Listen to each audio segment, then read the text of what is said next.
So the company's management team discussed their latest results, highlighting that they reached GAAP profitability a quarter sooner than expected.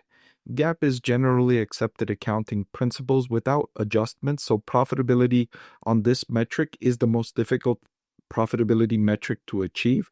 So it's certainly impressive that the company hit this target, especially that it hit the target a quarter sooner than it was expecting. Additionally, their newer businesses in home and auto lending actually accelerated off of the amazing growth you all saw from them in the first quarter. And this is the categories I like to see lenders penetrate is home and auto lending, because these are less risky loans because they come with collateral. When you're making loans for homes and auto, if your borrower fails to pay back what they agreed to pay back, you can take the collateral to compensate you for the lost money because your borrower is not paying you back. So that makes it less risky than a personal loan, which if your borrower doesn't pay you back, there's little recourse you can take to make up your losses. Additionally, these are much larger categories than personal loans, which Upstart had been focusing on in early days.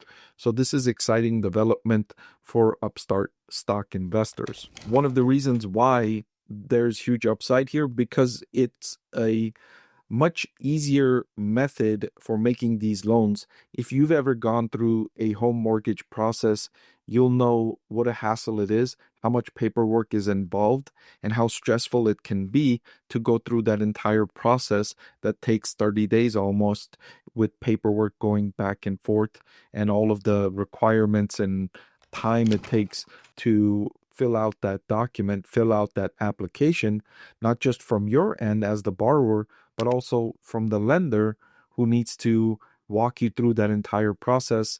That's a lot of cost on the lender side, and it's a lot of inconvenience on the borrower side. So what about valuation? Upstart stock is now trading at a forward price to earnings of 29. And I think this is a strong valuation to get for Upstart stock. I've been following this company since 2020. Today is the first time I'm upgrading this stock to a buy. I think they've made enough progress.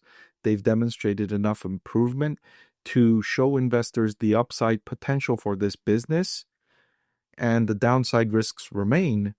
The downside risks haven't improved, but what has improved is demonstration of the upside, and the risk versus reward is now more attractive because they've demonstrated what the upside of this business can be. Click the link below to watch the full video.